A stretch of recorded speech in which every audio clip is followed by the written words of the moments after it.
The route is deepening, यानी कि जो बिकवाली है वो तेज हो रही है और वो डीप हो रही है। 22,000 points cut on Nifty, peak से हम नीचे है करीबन 7 से 8% अब। वहीं अगर मिड कैप्स और स्मॉल कैप्स को देखें तो 10 से 11% की गिरावट हम देख चुके हैं। तो कहाँ एंड होता देखते हैं आप इस सब को? क्या आपको लगता है कि अब एक फर्दर डाउनसाइड, फर्दर कट की उम्मीद जो है बढ़ती जा रही है? देखिए, मुझे लग रहा है कि हो सकता है आपको इंडेक्स 23,800 तक दिखाए और वहां पे एक बार का सेटल हुए। ये एक पॉसिबिलिटी है। अब बाजार क्यों गिर रहा है ये तो मैं फैक्ट जितनी बार भी आपके साथ वार्तालाप हुई, मैंने ये बोला कि वैल्यूएशंस बहुत ज्यादा है और यहाँ पे करेक्शन ओवरड्यू है, particularly hmm. Small and mid cap. तो स्मॉल अगर जी। 10-11% आपको माइनस दिखा रहा है तो इट इज नो सरप्राइज, क्योंकि बड़े भी 300-300% थे ये। तो उस बेसिस पे ट्रू। ये करेक्शन बहुत ही लेजिटिमेट और वाजिब बोल सकते हो आप।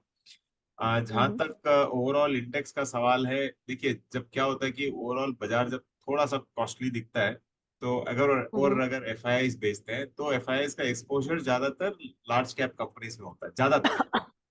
तो जी। और बहुत ही सिलेक्टेड मिड कैप या स्मॉल कैप में होता है। तो ज्यादातर वो लोग ब्रॉड बेस्ड बाइंग या ब्रॉड बेस्ड सेलिंग करते हैं, तो इसके कारण आपको निफ्टी और सेंसेक्स इतना गिरते हुए दिख रहा है। और एक और जी। चीज थी, एक तो वैल्यूएशन ज्यादा था ही मिड एंड स्मॉल कैप में, या। तो नो डाउट्स। हम्म। और उसके अलावा ये हो गया था कि जो अर्निंग्स आएगी ये पता था कि लगभग म्यूटेड रहेगा, क्योंकि आप उसी रफ्तार से हमेशा दौड़ पाओ ये कोई जरूरी नहीं है। तो कहीं ना कहीं हम्म। आपको धीमापन या फिर स्लो डाउन आपको देखने को मिलता है, और वो इस बार के अर्निंग्स में देखने को मिल रहा है।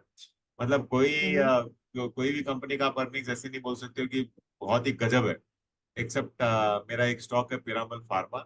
ऐसे डिस्क्लोजर ये वो मेरे पास था करके हम लोग थोड़ा थोड़ा प्रॉफिट भी बुक कर रहे हैं। तो उसके अलावा आप हम्म। अगर देखो तो प्रॉफिट जबरदस्त आए वैसा आपको कहीं पे भी नहीं दिख रहा है। तो हम्म। जब हाँ, कभी भी वैल्यूएशन, हाई वैल्यूएशन सस्टेन करने के लिए उसको आपको अगर मेंटेन करना हो तो आपको हाई प्रॉफिट्स और हाई रिटर्न्स दिखाने पड़ते हैं, मतलब इन दी बैलेंस शीट। वो थोड़ा सा हम्म। स्लो होते ही आपको सेलिंग दिख रही है। तो मुझे हम्म। लगता है कि एज लार्ज कैप इंडेक्स बहुत ज्यादा नहीं गिरेगा। वैल्यूएशन हम्म। इतना महंगा नहीं है लार्ज कैप में। देखिए, साइमल्टेनियसली बोल रहा हूँ, स्मॉल कैप्स में वैल्यू महंगा था, बहुत था, और अभी भी थोड़ा बहुत महंगा है, लेकिन लार्ज कैप हम्म। महंगा नहीं है। तो आप अगर ओके। सही में शातिर इन्वेस्टर हो तो आपको slow and steadily large cap में निवेश करना चाहिए, और specifically banking and financial services. आज बैंक निफ्टी को अच्छा अच्छा खासा तोड़ा है, 2%, ऑलमोस्ट 1.25%। तो वैसी जी। जगह पे आपको उसके शॉपिंग करनी चाहिए।